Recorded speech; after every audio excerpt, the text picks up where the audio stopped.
Thank you for joining us today. We're back in our studio here in Tysons, Virginia. I'm Seth Berenzweig, and I'm here joined again with my partner, Declan Leonard. Good morning, Declan. Morning, Seth. Great to be here again, talking about a very important issue today. That's right. And first of all, happy Cinco de Mayo. Happy Cinco de Mayo. That's right. I didn't even think about that, but That's right. Maybe it'll be a Corona-free day for us. Yes. No Coronas here at the office. Maybe a couple of others. We'll see.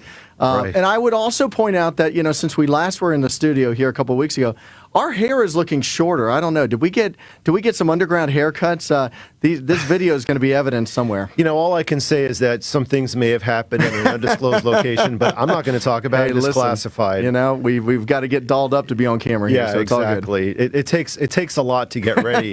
So that's all I can say without getting. You didn't have any other work done though, did you? Well, not recently. Good point. Okay, so we are back today to talk about the issue that's really looming over the small business community and, frankly, over the country from coast to coast. The payroll, Paycheck Protection Program, how it's being rolled out, how it's being received. And let me just jump right into it with this first question, because this has continued to be one of the hottest issues in the media and in American business right now. Applying for the funds under the PPP has been with us for over a month, but yet this has suddenly become such a hot issue.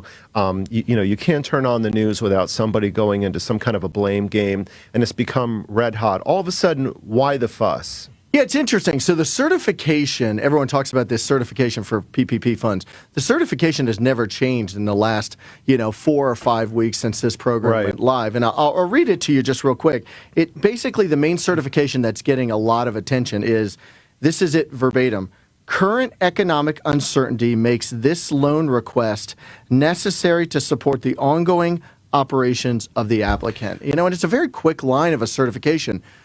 Yeah. So let me ask you a quick question, because we've been getting so many calls on this, and there's been so much angst. There's been a big public shaming blame game with the Shake Shacks and the Los Angeles Lakers of the world. Yeah, the press does it again. Yeah. They're different, but this law applies to companies up to 500 employees. That's the majority of employers in the country. So boil down to English what you just read, because there seems to be a lot of confusion on this. But what's the certification? What is the language that we're really getting wrapped around the axle on here? Yeah, so time will tell whether or not these press reports that we're hearing about, you just mentioned them, the Lakers, Ruth's Chris Steakhouse.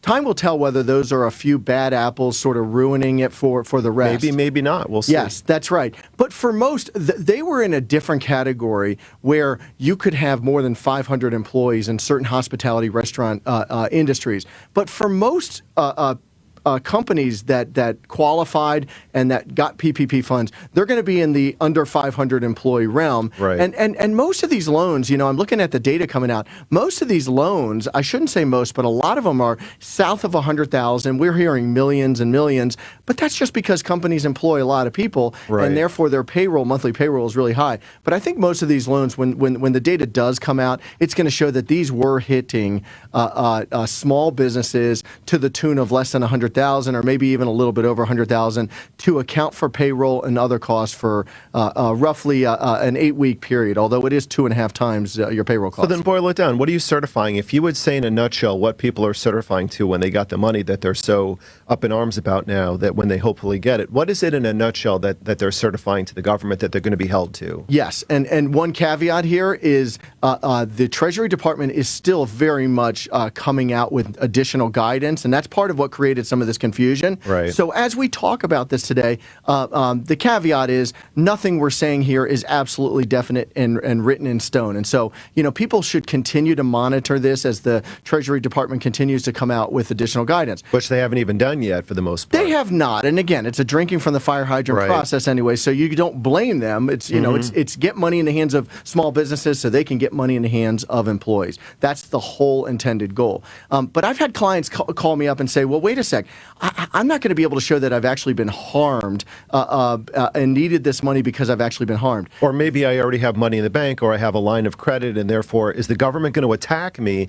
Am I going to end up, in the news or being prosecuted because I wasn't on my last leg when I got my PPP funds? That's right. And there's nothing that has to say that you have to have been necessarily actually harmed. It is, again, I'll read the standard, economic uncertainty. That's a very fact-specific inquiry for every company. I mean, how many companies have we been on the phone with in the last week after this sort of hit? And I would just add that a lot of the reason why this hit is because the Treasury Department came out with these frequently asked questions, basically additional guidance. And the question 31, the question that's gotten a lot of attention is basically them coming back. I've got question 31 right here, but they're basically saying, look, you have to answer that certification in good faith. And as part of that good faith, you've got to really look at your company and see, do I have other means of liquidity, other sources of liquidity in order to be able to fund payroll, in order to fund rent? You do not have to be destitute in order to get PPP funds. In fact, I would argue that if you're on the brink of bankruptcy, you're not a good candidate for PPP funds, because the phrase that I think has gotten little attention in this is the certification says necessary to support the ongoing operations. Right. The government wants these companies to survive long past this 8-week period. Right. They want the companies to be viable for the indefinite future. And I think that the point that you're hitting on is critical, that executives need to keep in mind. The purpose of this is not to throw you a life preserver when you're on your last gasp. The purpose of this is to remove financial uncertainty and to be able to remove any minor backtracking, no matter how minor, I would argue, where you would be able to put your company back on more solid financial footing, remove the economic uncertainty, and be able to get your people back on payroll rather than having to, for example, put them out on a temporary furlough, or even just continue to have them on payroll and then have that be the economic uncertainty that your company is facing right now. Exactly. It's a very fact-specific inquiry. When we've talked to our clients about this, we've really had to delve in. I feel like I'm prying into, their finances, but that's the only way to do it, is to say, because a lot of them, it's interesting. I tease some of my clients. I say, as a Catholic, I tease them. I've got the Catholic guilt. It's almost as bad as the Jewish guilt, by the way. That's right. We're very, very sort of complimentary that way. Yeah, that's right. And so what happens is companies are sitting there saying, well, wait a sec, do I truly need this? I still have ongoing revenue coming in, albeit it might be slower and a lot more uncertain. Right. But that's not the test. The test, in fact, the government, when they set up this program, specifically did away with a normal SBA requirement that you had to look at all other sources of income and credit before you would qualify. Crucial. And so I think the government anticipated that you would have other revenue coming in the door. All ongoing operations would have that. Yeah. Again, this is not for companies that shut down. Yeah. I think companies that shut down should never have gotten PPP funds. And if you use the money for something other than the 75-25 split, 75% payroll, 25% for the other allocated expenses, mainly rent, then you just pay it back at 1%. There's a presumption embedded in this that you're going to have the flexibility to be able to use it as appropriate. Declan, here's what frustrates me about this situation.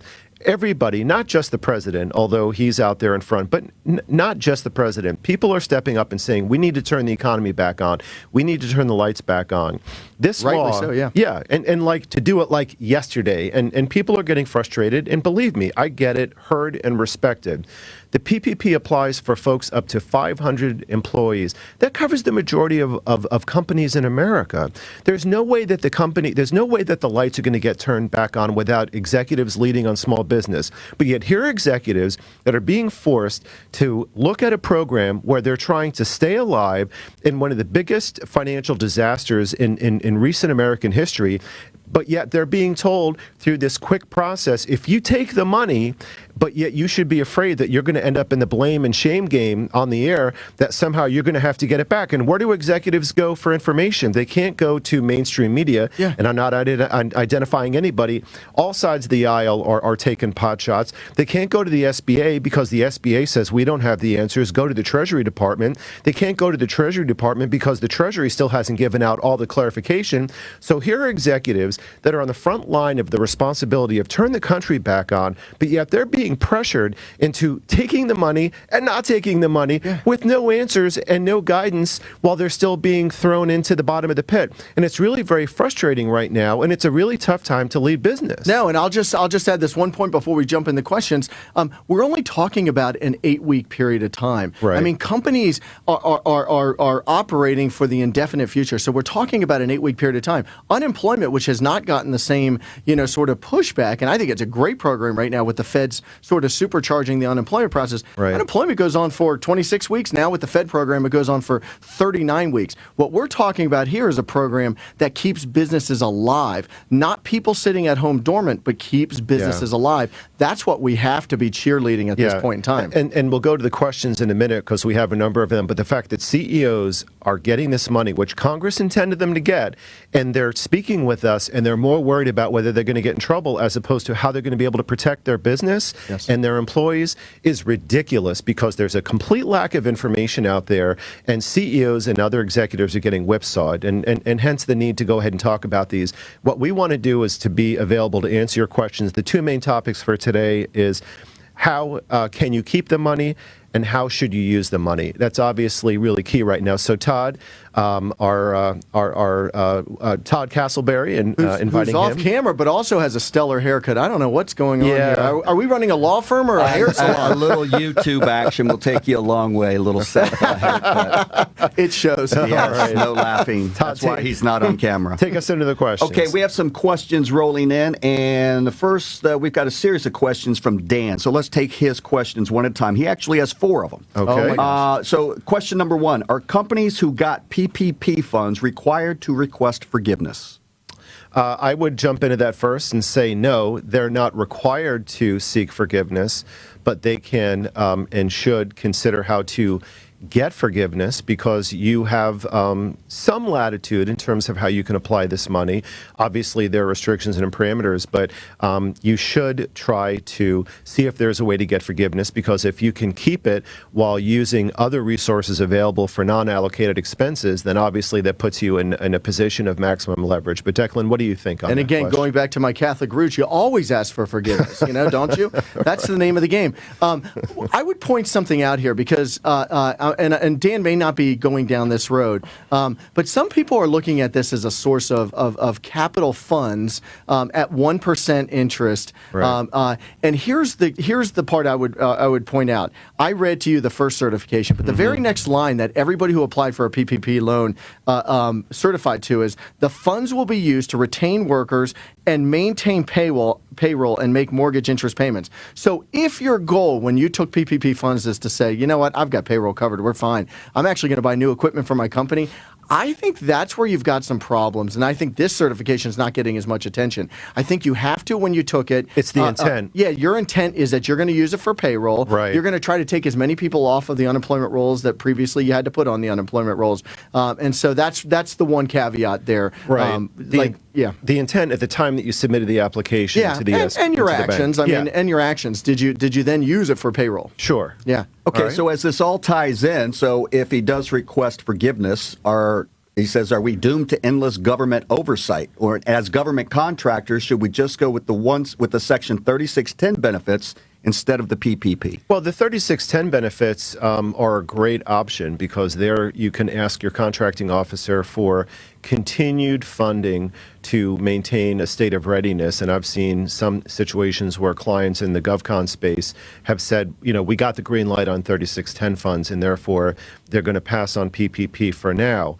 But Declan, what are your thoughts? Yeah, there is a on that? lag time. I mean, the PPP funds for a lot of people hit early. The 3610 funds might hit a little bit later. Remember, this is a very finite period of time for PPP funds. They have to be used within 8 weeks of you getting the loan in hand. And so 3610 goes a lot further, I believe, until September. So you can use both as long as you don't overlap and as long as there's no double dipping there. So I think that if you can, what I would do is I'd communicate with your CO, and I would say, let us have the 8 weeks for the PPP funds, which is exactly what the intention is. There's nothing wrong with that. And then ask for the 3610 funds spigot to be turned back on the day after that 8 weeks ends, and then you're going to be covered. That's right. Yeah.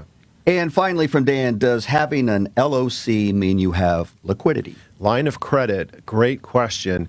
If you have a line of credit, you may have some liquidity, but that's not the bottom line in the end all be all, right? No, although that seems to be one of the biggest. So just so people are aware, what the Treasury Department came out with, they said, listen, in addition to PPP funds, we want to know what other outside sources of revenue you have. So that's why publicly traded companies and those companies that were backed by private equity came under such fire, is because those funds, those companies absolutely have outside sources. Right. We're mostly talking today about companies that are non-publicly traded, that are not backed by private equity. So Right. a lot of those have working lines of credit. So then it becomes a very fact-intensive inquiry. If you have a $2 million line of credit, you might think, wow, that's a lot of money. But what if your payroll is $1 million a month or $1.5 million a month? That's a 2-month cushion. And my argument is that that alone does not disqualify you. Now, I have encouraged... That could be a path to bankruptcy if you don't apply correctly. I think that that's right. And I think that that would be completely contrary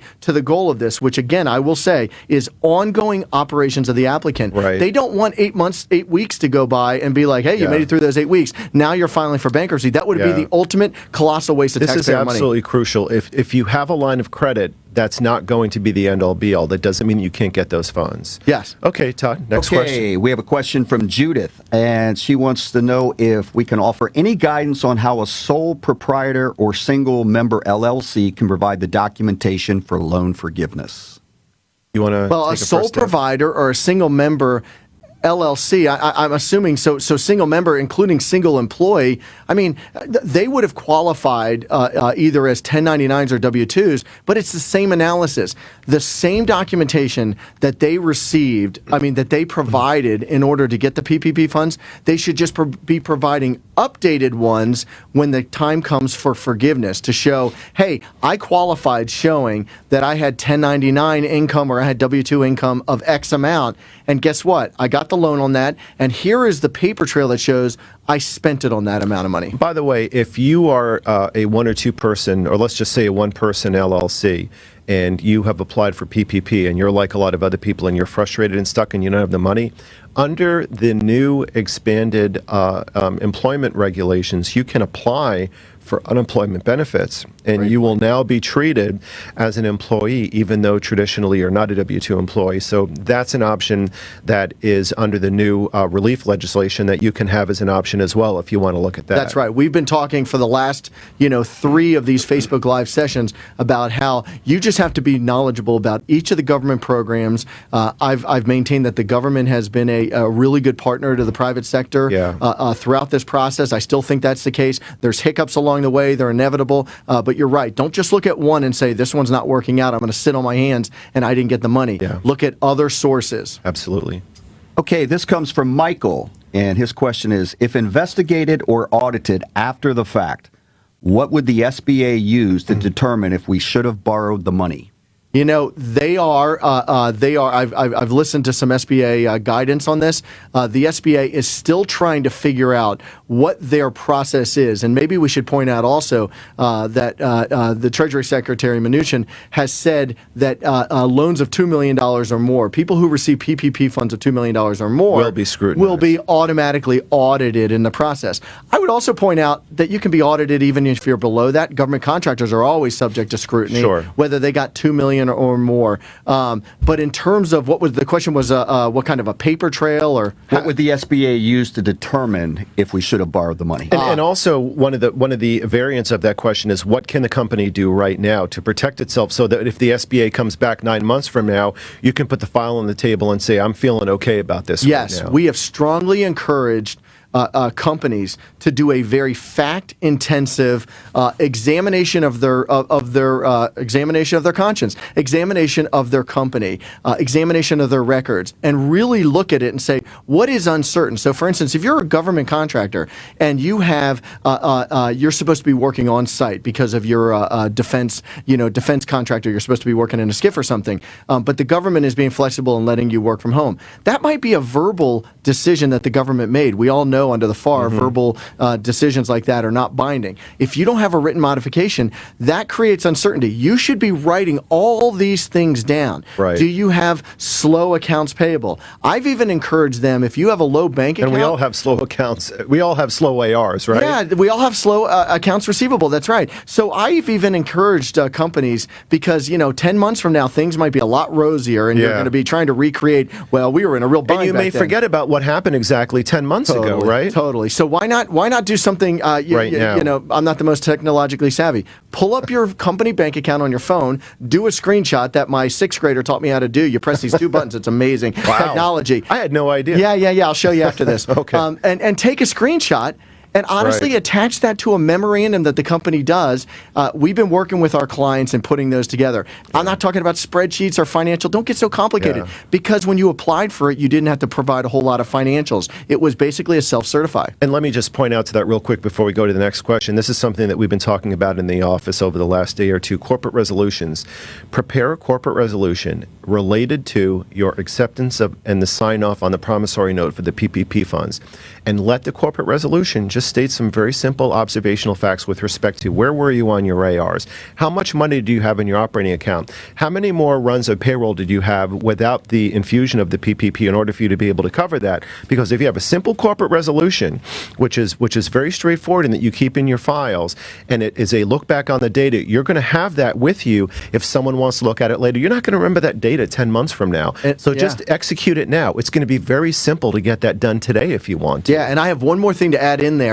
I would add in that resolution that but for getting PPP loans, I was considering, or I had taken active steps to take steps to lay off employees. Because keep in mind, the overriding goal of this is to keep employees on the payroll of companies and keep them off of the unemployment rolls. Exactly. Okay, next question. Okay, this comes back in from Dan. One of the certifications is that we will submit for forgiveness. Is that true? That a company will submit for forgiveness? Declan, you've got the form there. Yeah, I'm just looking. I've never seen it as a mandatory. Because I don't think I understand loan forgiveness is provided. I don't think, and I'll look it over. And Dan, if it says that, that wasn't Dan. That was who was it? It was Dan. Oh, Dan again. Yeah. Okay, Yeah. good. Dan, thanks for all the questions. I haven't studied that to see that actually is in there. It would surprise me a little bit because in some respects it wouldn't be the worst for the government, I'm sure, to get to get loans back for these. So I'm not so sure it's a mandatory. But I think that what we'll do is through our firm's social media, by the end of the day, we're going to put something out on our social media to be able to address that question. Yeah, and we can address him directly right here through our conversation online. No worries. Okay. We will investigate that. Okay, this one comes in from Helen. Helen says she knows a service company that was going to pay off a hard money accounts payable account with the PPP to decrease the interest being paid for that money. They panicked and pulled the payment back. Could they use the PPP for this use since the money that they are paying down was money advanced loan for payroll? So money advance loan for payroll, but that means it was probably money for past payroll. I think it has to be contemporaneous payroll for the next 8 weeks. I know that there is loan forgiveness if you use it for the interest on business loans that occurred before February 15th. But if I think, but my thought is if you use it for the principal of that loan, you might have a problem there. I mean, people are trying to figure out how they can, frankly, spend the money such that they, qualify for forgiveness for using 75% of payroll. I'd need to know a little bit more as to when this payroll was accrued. If it's past payroll, it's got to be really payroll for the next 8 weeks. What I would add to that is that if you applied, and I'm sure that we would assume that everybody who's on the show at the time applied in good faith for the loans, but if you find yourself a month afterwards down the road where you have a tough accounts payable that you really want to get lifted off of your chest, I would negotiate, quite frankly, in this environment, I would negotiate either for a partial payment or to just close it out for a compromise payment. I know that's not specifically a PPP concept, but we're at a point right now where frankly, I would look for some negotiation leverage on the part of the company. Yeah, I've had clients who have, again, they're trying to be, I wouldn't say creative, but they're trying to figure out, how do I manage this? Because not everybody has a, just a one-for-one, here's my payroll, here's my rent. There's a lot of remote workplaces. I would strongly encourage Helen not to deviate, because again, if somebody looks at this, they're going to want to see simplicity. And as soon as they see some deviation, as soon as they don't see those funds dollar for dollar going for payroll, they're going to start asking more questions. You're making yourself more vulnerable. Yes. Yeah. Okay. And along those lines, another question from Helen. She says she was told the 8 weeks start when the funds are received, or is it from the time the law was signed? No, it's when the time the funds are received. Yeah. Because, keep in mind, the law was signed a while ago, and there's many, many people who haven't gotten those funds yet, so there would be too much of a lag time for that. Yeah, there are people that haven't even gotten approved for it. Roughly 50% of the funds have been approved right now. That's rough. Yes. Which means that half of it has not. So That's right. It would have to trigger in as of the time that you receive It is, yeah, and that's what the promissory note from the banks are telling you, too. All right, next question. Okay, this comes from Sarah. Do I need to get a separate bank account to hold the PPP funds to show that those went specifically for payroll, rent, etc.? I don't think that you need to have a separate bank account. You can have a separate bank account, and there's no reason why you couldn't.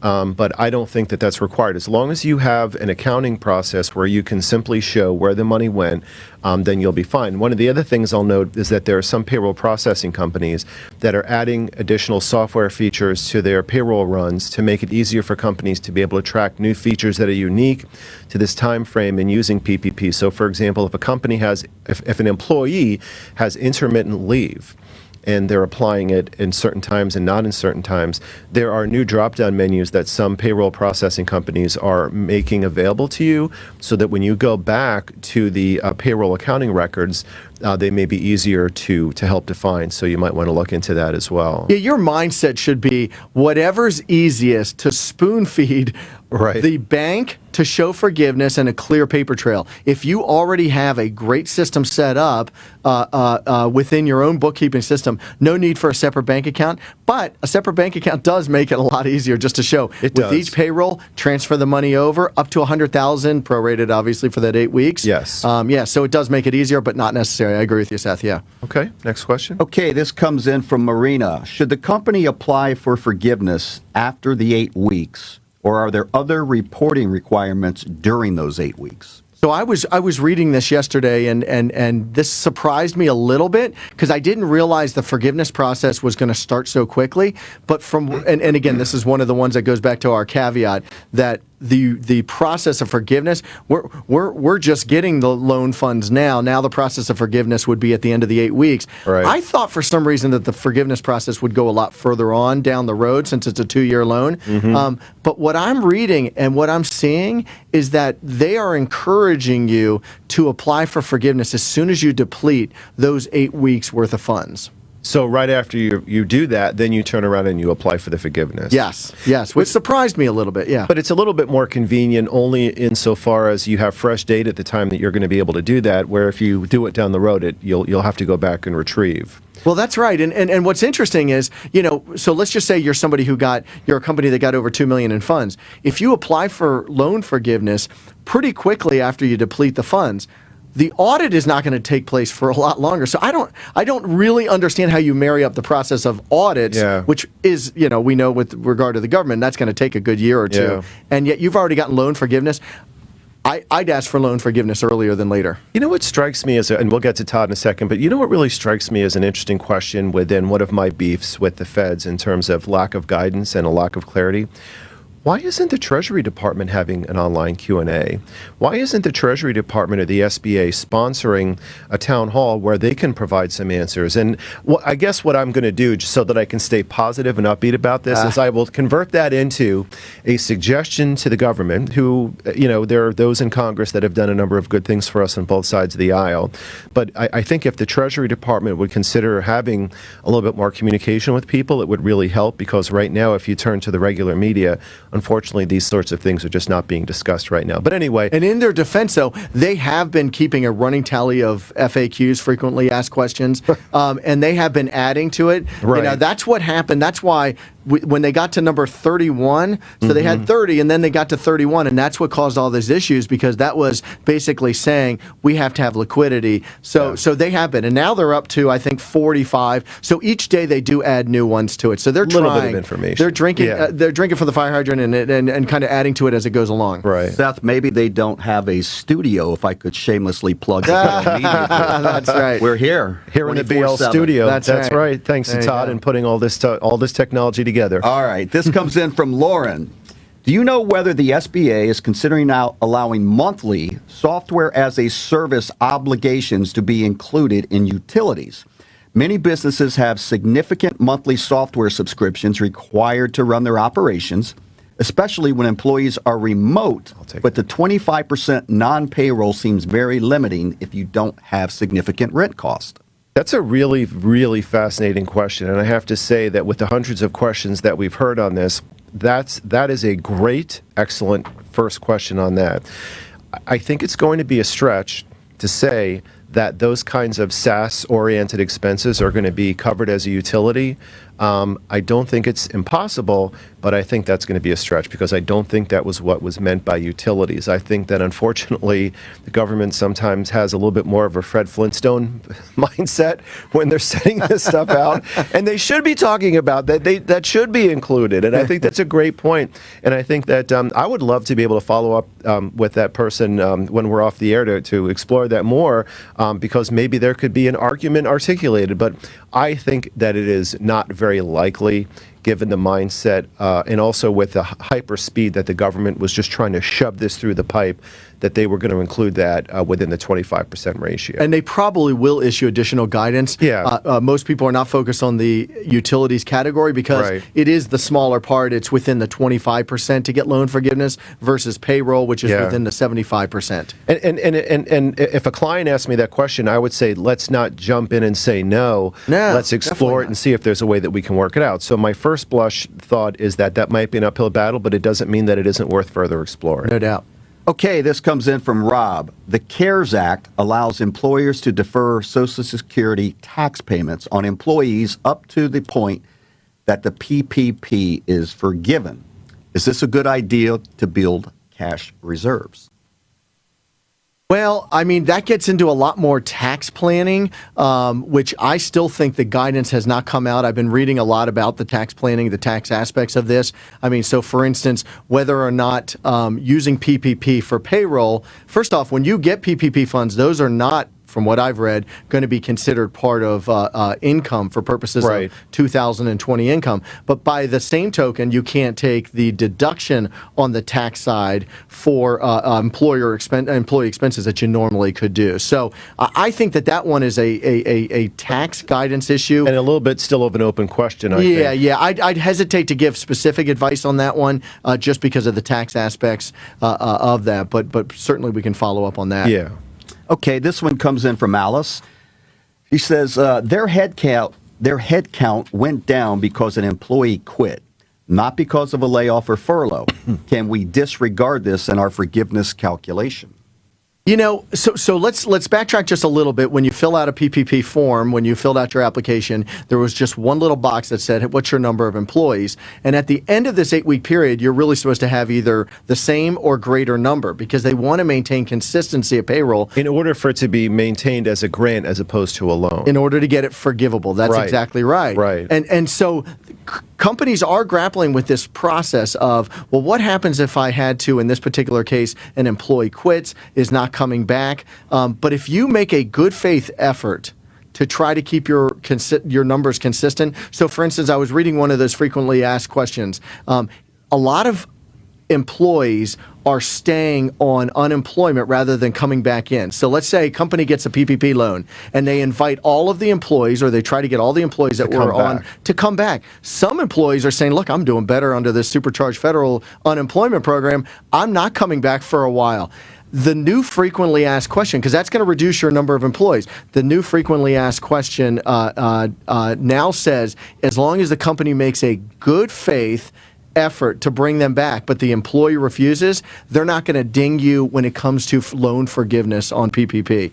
So I think the same thing applies. This was not something that you put somebody on unemployment because of financial reasons. This is somebody that left of their own volition. Yeah, exactly. And by the way, just to drop a footnote to that, I think the company will ultimately have another decision to make later as to whether or not they want to retain that employee. Because, with all due respect to that employee, they're not being invited back to a cocktail party. They're being invited back to to get back to work. To go back to work. You need them to be able to be back in service. And if they're not going to take that, then the employer, let's just say, has some other decisions it needs to make as well with regard to that person. Yeah, unemployment is going to run out soon enough in the middle of the summer in terms of your eligibility. Right. And at that point, you're going to have to find a job anyways. Might as well stick with the job that you had before, even if it pays you a little bit less than on unemployment. Now, again, that presupposes that the company has PPP funds to pay you, and also that there's work to be done, although that's not an absolute requirement to spend your PPP funds. Right. All right, next question. Okay, this comes from John, and he says, will a company that is required to purchase significant amounts of PPE,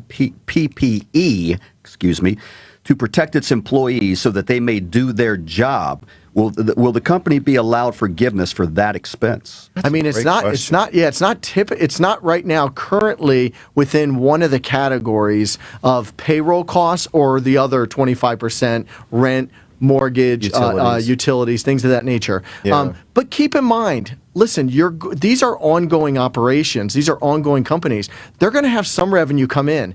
That is an absolutely necessary and critical expense to maintain employee safety. Use some of your other money for that. Remember, the PPP does not presuppose that no company has any other source of revenue coming in.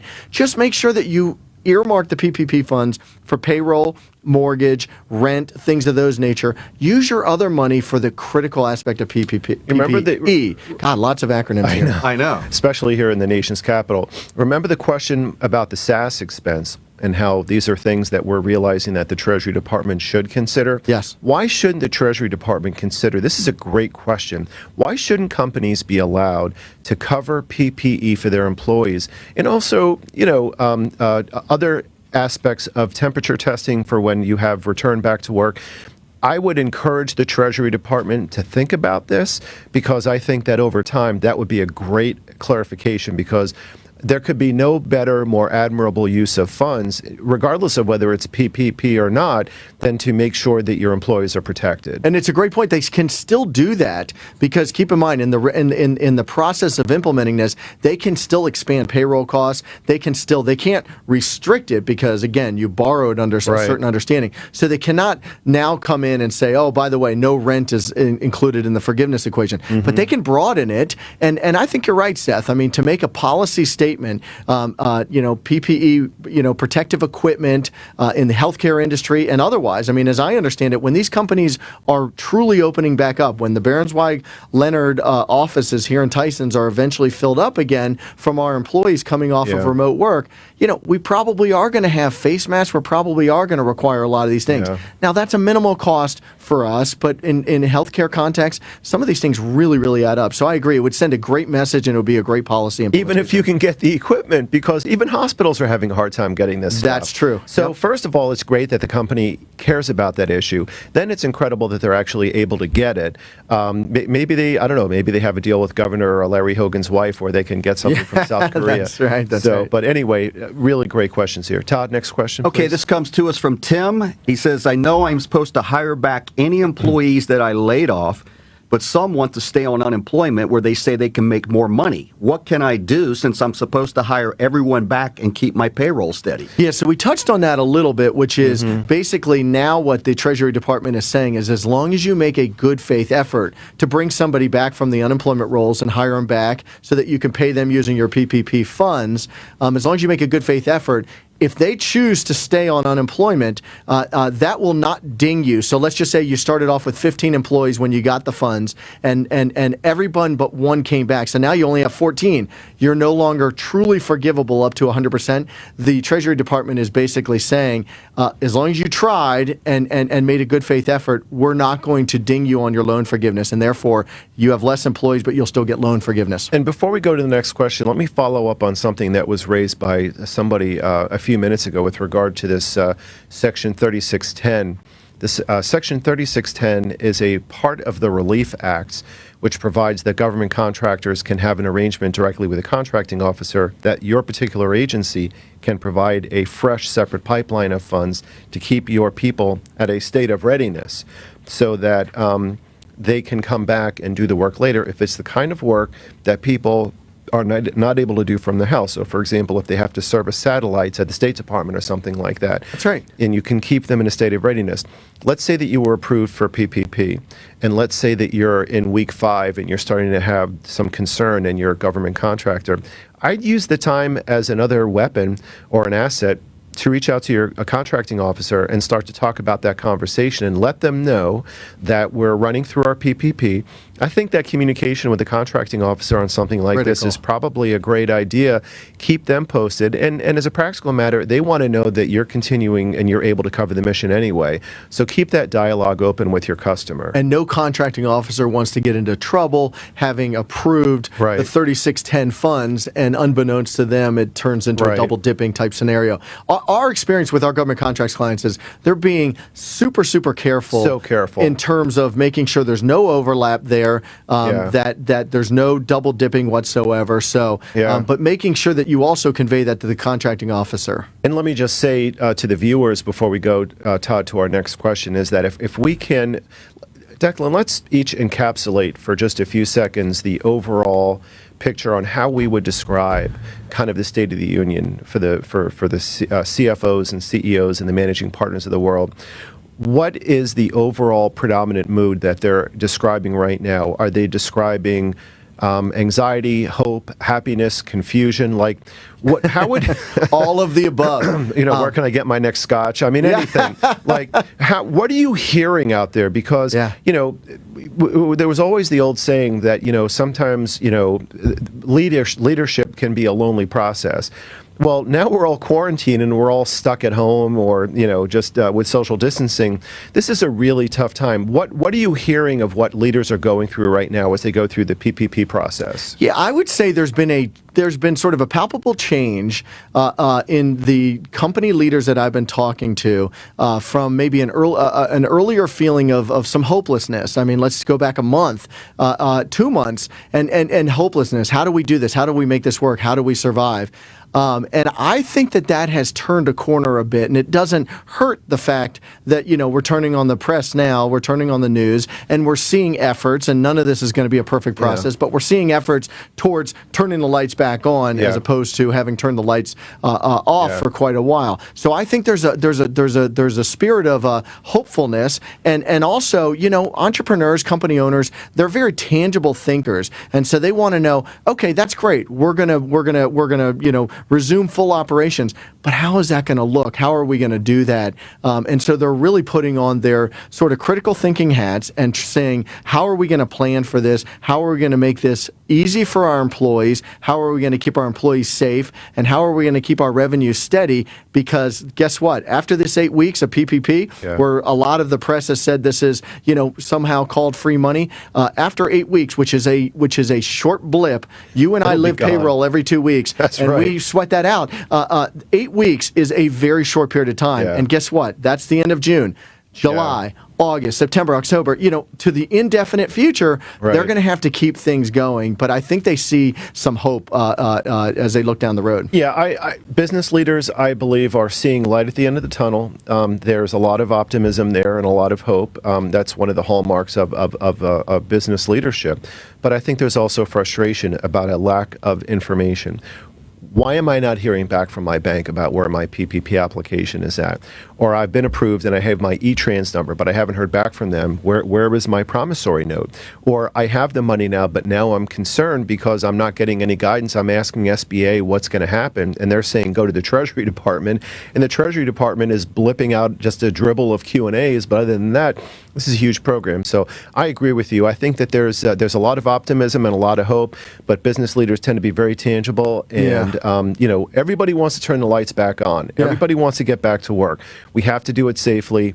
And right now, I think the shortage of information is really one of the biggest foes. It's tough for him. Yeah, definitely. All right, Todd, let's go to the next question. Okay, this comes to us from Kyle. We will continue to have full revenue during the 8-week period, but we face known and anticipated reductions and uncertainty later in the year from COVID. Basically, we have to ask for forgiveness now, but our need isn't until later. How will that be handled? A great Well, question. but yeah, this is a company that I would argue is in a cash preservation mode. They're not cash rich at this point. And when you run a business, you don't run businesses on Survival. 8 week, Right. survival. But you Right. don't run it on 8-week cycles. Right. I mean, we're almost what are we? We're past the first quarter, but people look at it quarter by quarter by quarter. So Right. let's just say they're looking down the road at the third quarter or the fourth quarter. As long as this uncertainty is being traced back to the current pandemic, in other words, as long your as it's current not just, hey, this is how we always operate year after year, and 2018, 2019 was the same way. I would argue that the economic uncertainty is not being derived from the pandemic in that instance. But if his company is looking down the road and saying, we're screwed by the time we get to Q3 or Q4, then I think that they absolutely would still qualify for those PPP funds, use those for Q2, which is what we're in right now, the second quarter, Yeah. and then be in cash preservation mode so that you can live to fight another day down the road. You're not like, again, that's an argument, Yeah. and that would be somebody who really needs to memorialize it, because they would really need to have it in writing as to why that's going to be. Put it in your corporate resolution. Exactly. And one of the things that you pointed out, and this is one of the reasons why it's a great question, we did not set up businesses to survive quarter to quarter. Yeah. And no one from the U.S. Attorney's Office is going to storm into your office and seize your computers and put you in a criminal prosecution because you were able to survive just barely quarter to quarter. That's not what the purpose of PPP is. If you have an element of uncertainty and you apply it in good faith, then take the money and apply it under the provisions of law. And that's why this part of the question is so critical, because you're allowed to survive and thrive, and that's what you're expected to do in business. So I think this is one of the major flavors of what we're seeing. Yeah, and there's a fine line between cash hoarding and cash preservation, knowing Right. that you're going to need that cash in order to, by the way, pay your people in Q3 and Q4. And this pandemic's not going away just because the next 8 weeks there's a little bit of assistance paying payroll. Absolutely. You're going to need that same help. And I would guess there's not going to be more tranches coming down the road for small companies. Yeah. There might be additional funding under the current program, but I have a feeling that there's not going to be, PPP for a following 8 weeks or a following 8 weeks. Well, we suspect an additional tranche of PPP. We expect another wave of COVID, by the but that's way. just for people. Well, that's a great point. Yeah. So, I mean, when you're talking about uncertainty, and then you're looking at, I see more of Dr. Fauci on TV than I see of Oprah or of a lot of other people. Don't get me wrong. I love the guy. I'm from New York, too. But, it's all about the economic uncertainty, and that goes to the heart of certification. Yes, so that's yes. really what we're talking about. And it's got to be made in good faith. And so, it is a very fact specific. There's no bright lines that we're going to be able to tell companies here today to Right. say, oh, if you have a line of credit of $1 million, you're fine. If it's $5 million, it's wrong. Right. It all depends on if half of your expenses under that $5 million line of credit go towards payroll, that's only 2 months. That's a blip in the overall scheme of a year of a company operations. Exactly. All right, Todd, next question. Okay, this comes from Andrew. How do we count employees who have taken additional employment, second jobs, during the 8 weeks while we are using PPP money? So it sounds like you're talking about a part-time employee, someone who is, let's say, 20 hours a week, part-time W-2 employee, 20 hours a week for your company, and then part-time 20 hours a week at another company. Yes. And so there's a little bit of flexibility here, and it gets a little bit into the weeds. So we'll take this a little bit high level. But remember, you don't have to cover 100% of your payroll costs. You only have to cover 75% of your payroll costs. So if you have some employees who are on some kind of a reduced pay schedule, things of that nature, now you're not supposed to drop them down below 75% of their pay. But I believe if you're spending money on payroll costs, you're still counting that towards the 75% threshold. The bigger issue is whether or not they count as a full employee for purposes of getting forgiveness by keep maintaining the same number of employees. Because remember, there's 3 questions you're going to have to ask. Did I keep the same number of employees? Okay, and that's where I think this question really comes into play. Because if you've got a part-timer, does that count as one full employee or maybe a half of Right, employee? right. Regulations haven't gotten that deep so far. Right. You also have to keep their pay pretty constant. You can't do a whole bunch of reductions in their pay. You can't reduce them by more than 25%. And then you have to spend 75% of the PPP funds on your payroll costs. So there's three things. And I've talked to clients and they'll be like, hey, as long as I spend 75% on payroll costs, I'm golden, right? And I said, nope, you got two others that you need to meet, two other prongs of the test. Sure. All Yeah, right, Todd. Andrew was also, replying back. It's someone who became a part-time employee during this period. Oh, went from a full-time and Yes. became a part-time during that period. Yes. Got it. So that's a bit of a wrinkle, but I would still say if Andrew's company is still paying this employee, it certainly counts towards using PPP funds for payroll costs. I think the biggest question is going to be whether or not that employee who is now part-time qualifies as a full employee slot for purposes of maintaining consistency. My gut, I'd list him as an employee, still an employee there. And guess what? That employee, the overall goal of this is to keep employees off the unemployment rolls. Right. That employee is not on the unemployment rolls. And by the way, if the company didn't step up and even employ him part-time, they could go and get underemployment, and so Right. they'd be on the unemployment rolls. Right. So he's helping the public I think purpose the by doing spirit is that. being met. Yeah, exactly. Okay, this question actually two folks from Shazoo and Ann. And the question is, what if a solo employee corporation owner gets PPP funds and the following weeks gets employment/revenue earning opportunity?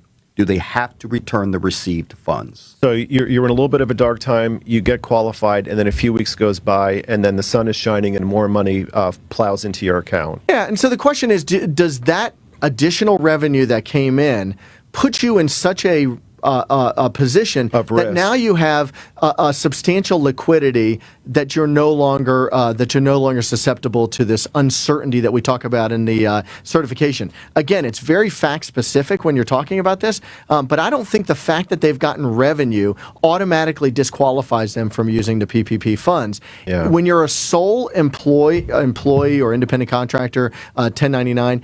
I think the analysis is going to be a little bit tougher once you have the funds to pay you. But here are some fact-intensive inquiries.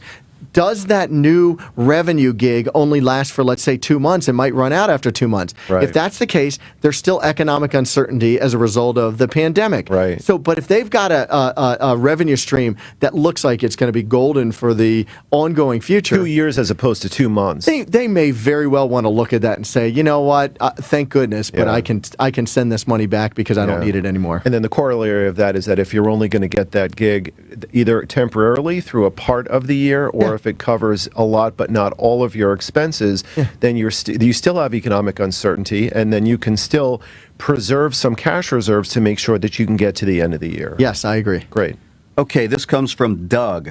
Do PPP funds include as part of staff expense? Does it include payroll, taxes, and benefits that include a 401k employer match? Great question. So it includes the same stuff that you included in your payroll costs on the front end. So health insurance premiums, 401k costs, all of those are included in the mix because remember, you qualified under getting these payroll costs. So on the back end, the same analysis applies when you're determining payroll costs. Yes, the answer is yes. Yep.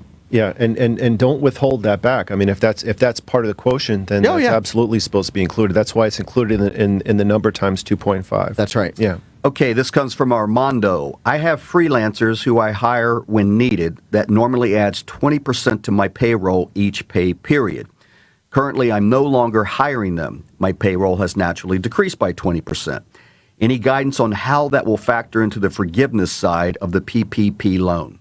Wow. So freelancers to me would be 1099s. So I mean, strictly speaking, they should never have been part of the application process in the beginning because the guidance that came out was you're not supposed to be including 1099s, and I would think freelancers would be that. Yeah. So there may be an issue anyways there. There's a lot that they could do, especially if they're not anticipated. Todd, did I understand that they're not anticipated to incur return. those costs on the back end? Well, no, it's businesses down because of this, so he Yes. can't hire them out, and that he anticipates hiring them back up when things ramp up. Okay, but no immediate use for them. That's a situation where, again, that's very fact specific. And again, when we're talking like this, I mean, the way we go through legal advice, we talk to the clients, we ask a lot of questions. So we're just sort of getting these things. But that's one where I might suggest you really consider whether or not you need those funds, because for the first part, they shouldn't have really gotten a loan based on 1099s in the first place. Yeah, I mean, I think that's the larger issue there, and I agree. I think that can be, we can dive into that a little bit more deeply at another time, but this raises two problems. The first issue, which you've definitely correctly raised, is that you cannot calculate your average monthly payroll to include your 1099 contractors/consultants. You cannot include that. And if you did, that needs to be backed out.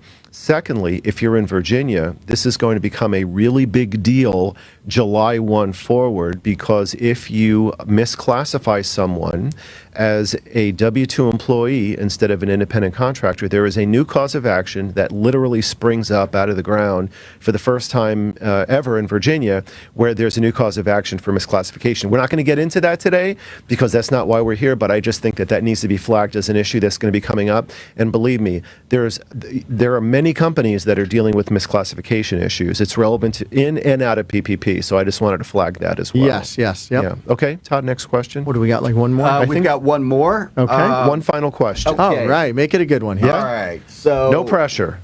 All right. Shazoo's got another one. Would I get forgiveness? That's not the right word, is it? Forgiveness. Good enough. Forgiveness. Forgive Yes. her, Close please. enough. On that PPP funds if I had no revenue months before I received them, but weeks later, before the 8-week duration, I gain employment and new revenue starts flowing. Well, I would have suffered a loss of revenue over the 8 weeks prior to the funds being received. Well, I think at the time, in that scenario, assuming that the payroll run calculations were correct, just because you got money later didn't mean that you lacked uncertainty earlier. So therefore, you have a good faith basis to receive and to keep those funds and apply them, and then continue reserving your other cash. That sounds Yeah, to no, me I like think the that's answer. absolutely right. Yeah. Yeah. I mean, again, it's a fact-intensive inquiry of what your need was, but in this particular case, there's two different issues. Sometimes they get conflated. One is, did I make the certification in order to get the funds in the first place in good faith? And that's a lot of what we've been talking about. Secondly is, once I got the funds in good faith, do I have forgiveness of those loans of that loan down the line? So you got to be careful not to conflate the two. Gotcha. The certification just gets the funds in the door, and if you did that in good faith, then the question is ultimately how you use it, and the facts and circumstances will dictate whether or not they're forgiven or whether or not you have to pay them back. So let me just say that, just like a good Bruce Springsteen concert, There you go. that where someone says that the concert's over, but then they come back for an encore. When we said that was the Bruce- last question, one more. Yeah, one that's more right. Bruce would be here for All right, 3 always hours. leave them wanting We're more. like tired after 1 hour. Well, I for God's guarantee sakes. you, we're into this in 2 minutes. Okay. And then we'll bring somebody up to dance with us. No. Exactly. All right, final question. This is a good one. I am a subcontractor, and the prime is asking if I am using PPP funds for the time period prior to my receiving the funds, but coincides with the payroll that I paid out on the day I received the PPP deposited into my account. Should I claim the PPP to the prime for March hours? Wow. So there's a lot going on there, and I'm going to make some speculation or suppositions in terms of that question.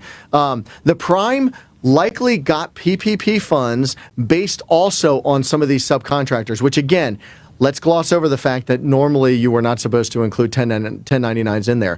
In that instance, that prime should reach out to the sub and say, hey, did you independently apply for PPP funds?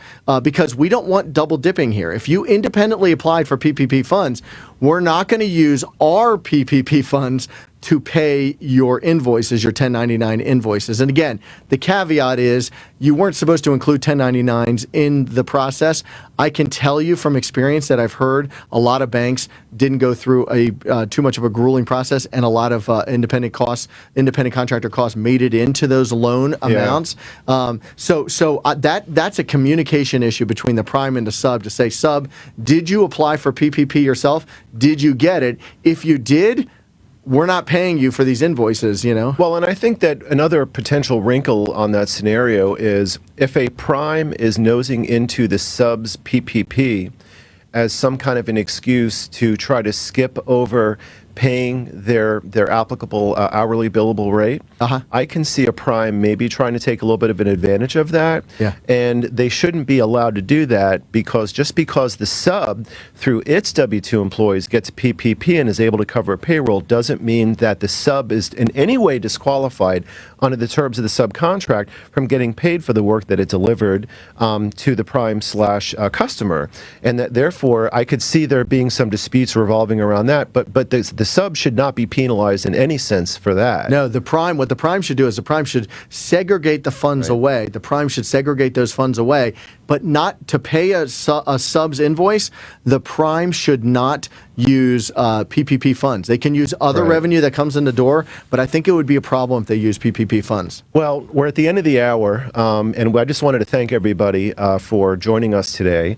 Great questions. Yeah, great questions as always. We're going to be putting out a note to everybody within the next couple of days because when we come back on the air, we're going to be talking about leaning forward on opening your business and some things that we're going to be covering that's going to be crucial in that regard, and also covering other developments. So I'd like to thank everybody for joining us here today. And Declan, any final words? I have one thing to add, and I don't know if we highlighted it too much, and it's gotten a lot of attention, but May 7th, which is 2 days from now on Thursday, is the deadline, the safe harbor deadline for companies that truly believe after going through this analysis with their advisors, financial advisors, legal advisors, we've been doing this with our clients nonstop. We'd be happy to talk with anybody that's listening to go through this analysis, but they really only have 2 more days to make that decision of whether or not they pay it back, and no questions asked. It will be deemed to be a good faith certification if they pay it back by May 7th.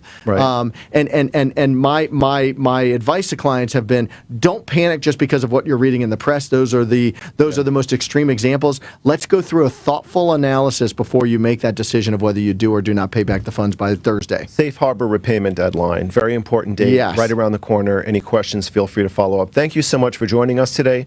We'll see you next time.